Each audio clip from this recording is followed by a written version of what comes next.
Good evening. Welcome to Bedtime Stories with me, Pastor Michelle. Today's Saturday, December 26th, and let's dive right into our Disney story of the night, and it's from Snow White and the Seven Dwarfs. Snow White was very happy. She had married her true love, and she lived in a castle, but she missed her good friends from the forest, the Seven Dwarfs, very much.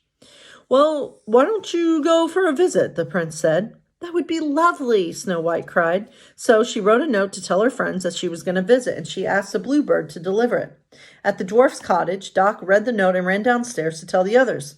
"Hooray! Snow White is coming!" Happy cheered. But the other six dwarfs looked around their messy cottage. "Well, you know what? We have a lot of work to do, men," Doc said. "She'll want lunch. Someone's going to have to cook," Grumpy huffed. "Why don't you and Happy fix something suitable for Snow White to eat?" Doc suggested. So the dwarfs started to work on their chores right away, but it didn't go very well. Sleepy got tired and lay down. Sneezy kept sneezing, achoo, as he dusted, and Dopey knocked furniture over as he slept. Meanwhile, Happy and Grumpy couldn't agree on what kind of sandwiches to make. All too soon, Snow White arrived. The dwarfs smiled at Snow White as Snow White hugged each of them and kissed their foreheads. "Please forgive the mess, Princess," Bashful whispered to her. "We didn't quite get it cleaned up." "Oh, please," Snow White said with a laugh. "Forgive me for giving you such a short notice. Besides, I've come to see you, not your cottage." "Would you care for a ham and jelly sandwich?" Doc offered. Disgusting. Holding up a platter, or peanut butter and cheese. Also disgusting. Minus the peanut butter. It would be good. I love a good cheese sandwich. "Oh, how sweet," Snow White replied. "If I had known you'd go to all this trouble, I wouldn't have brought a picnic with me." "Picnic?" the dwarves exclaimed.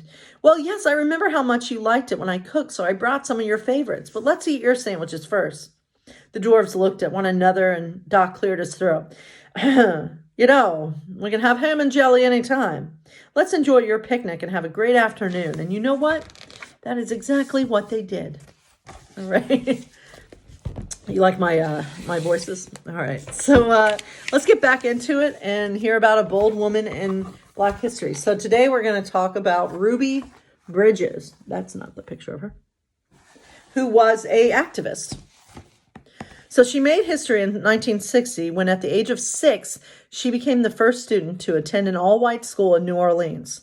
Although some other cities had already begun to desegregate, it was the law since the Supreme Court ruling in 1954 that declared that separate but equal was in fact not equal.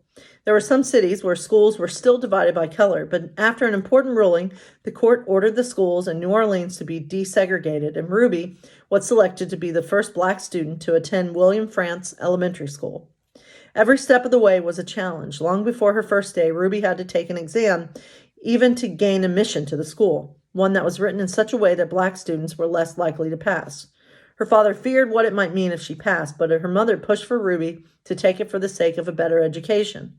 Many people did not support desegregation, and on Ruby's first day, protesters surrounded the school. Ruby had to be escorted by her mother and U.S. Marshals in order to enter. She was so young, it was hard for her to grasp what was going on. Many years later, she thought it was a Mardi Gras celebration because of the number of people out on the streets. She had no idea they were there to protest her.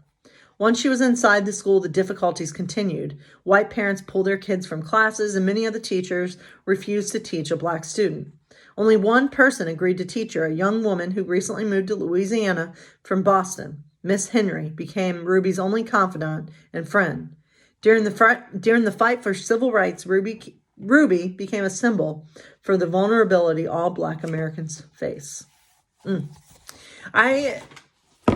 I cannot even begin to imagine, I don't know, schools being like that, where someone, just because of the color of their skin, is judged and protested against. It's heartbreaking. And it's heartbreaking that we still live in times where our Black friends are still being treated differently and still being treated less than, just because of the color of their skin.